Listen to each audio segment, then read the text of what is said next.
ওম শান্তি। Good morning. বাবা কি বলছে মধুবন থেকে, মিষ্টি বাচ্চারা দেহি অভিমানী হয়ে সার্ভিস করো, তবে হর কদম মে সফলতা মিলতেই থাকবে। কি বললো বাবা? দেহকে ভুলে গিয়ে দেহি মানে আমি আত্মা, আত্ম অভিমানী হয়ে যদি সেবা করি তাহলে প্রত্যেক কদমে সফল অবশ্যই পাব। সফলতা আমাদের জন্মসিদ্ধ অধিকার। তাহলে যে কোনো কাজে সফল হওয়ার আধার কি? প্রথমেই নিজেকে আত্মা ভাবো, আর কর্মযোগী হয়ে কর্ম করো। বাবাকে সাথে রাখবো, বাবার শ্রীমত অনুসারে দেহি অভিমানী যদি সেবা করি তাহলে সে সেবা 100% সফল হবে। প্রশ্ন, কি স্মৃতি মে রহো তো তোমাদের দেহ অভিমান আসবে না? কোন স্মৃতিতে থাকলে দেহ অভিমান থাকবে না?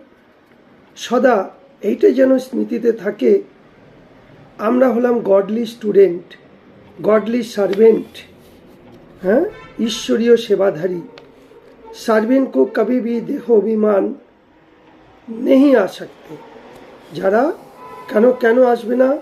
কারণ আমরা যখন কোনো সেবা করছি বাবাকে সাথে রেখে, কর্মযোগী হয়ে বাবার মত অনুযায়ী যখন করছি, তখন আমাদের দেহভান আসছে না। কিন্তু যখন আমি ভুলে যাচ্ছি, আমি আত্মা ভুলে যাচ্ছি, বাবাকে ভুলে যাচ্ছি, দেহকে ভেবে করছি, তখনই আমাদের দেহভান আসছে।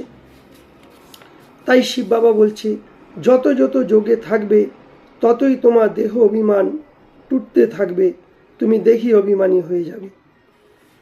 ফের দ্বিতীয় প্রশ্ন, देह अभिमानी की देह अभिमानियों को ड्रामा अनुसार कौन सा दंड मिल जाता है?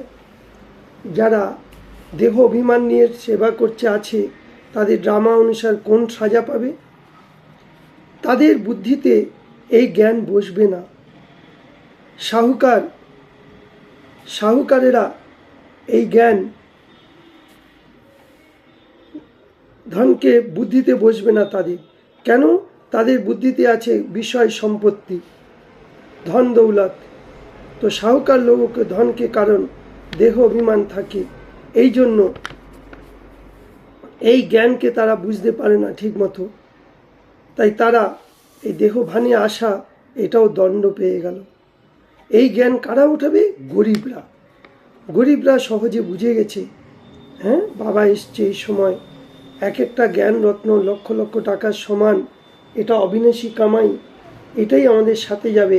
আর সাহুকারদের কামাই যতই কামাই করুক, তাদের বিনাশী কামাই, সেটা তাদের সাথে যাবে না।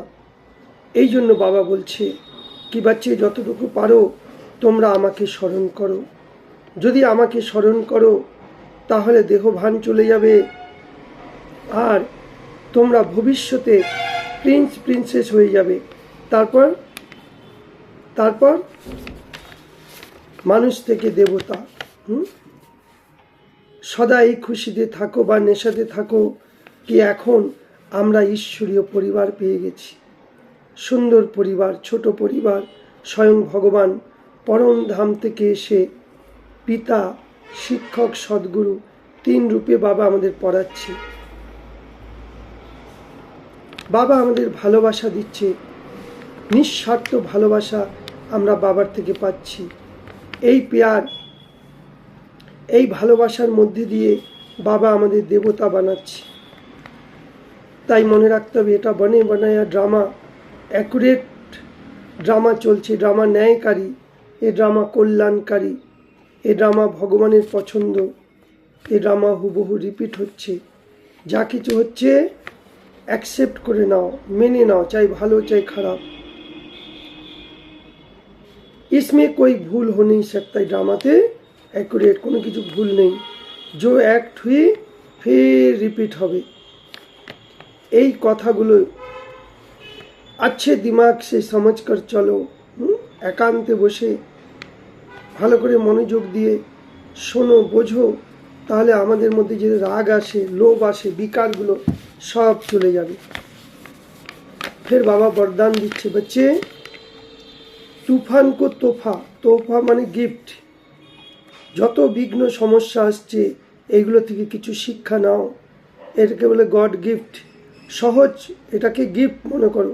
সহজ সমझ সহজ ক্রাশ करने वाले সম্পূর্ণ সম্পন্ন ভাবো।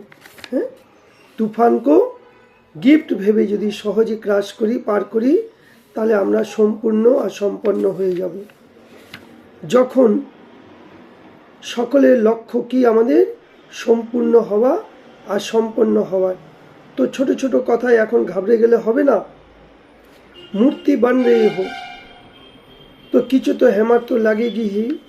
তার মানে কি, কোনো শিল্পী কোনো একটা পাথরকে ছিনি হাতুড়ি দিয়ে ঘা দিয়ে দিয়ে একটা দেবী তৈরি করলো, মূর্তি। সেই মূর্তিকে সবাই ভগবান রূপে পূজা করে, কিন্তু তার আগে কত ছেনি হাতুড়ি দিয়ে ঘা লাগিয়েছে। পাথরটা একবারে বলেনি আমাকে কেন এত আঘাত দিচ্ছ। ঠিক তেমনি এটা আমাদের সঙ্গম যুগে অনেকের সাথে আমাদের হিসাব কিতাব আছে, অনেকে অনেক কিছু বলবে, এগুলো হলো ছেনি হাতুড়ির ঘা। এইগুলোকে আমাদের খুশি খুশিতে সহ্য করতে হবে, তবেই আমরা ভবিষ্যতে দেবী দেবতা হব। তাই যখন সম্পূর্ণ হয়ে যাব তখন আর ঘা লাগাবে না। তখন কোথায় যাব? সত্যযুগ ত্রেতা যুগে। অপার সুখ, অপার শান্তি, কোনো বিঘ্ন নেই, মায়া নেই, পরিস্থিতি নেই, সমস্যা নেই। তাই বলছে যত যত আগে যাবে ততই তুফান আসবে, বেশি বিঘ্ন সমস্যা আসবে। এগুলোতে ভয় পেও না, এগুলোকে ক্রাশ করো, অর্থাৎ এগুলো থেকে শিক্ষা নিয়ে এগিয়ে যাও। লেকিন তুফান তোমাদের তোফা লাগবে, অর্থাৎ গিফট বলে মনে করবে। ইও তুফানই অনুভবী বন্যা কর গিফট। এই জন্য বিঘ্নকে ওয়েলকাম করো আর অনুভবী হতে যাও। স্লোগান।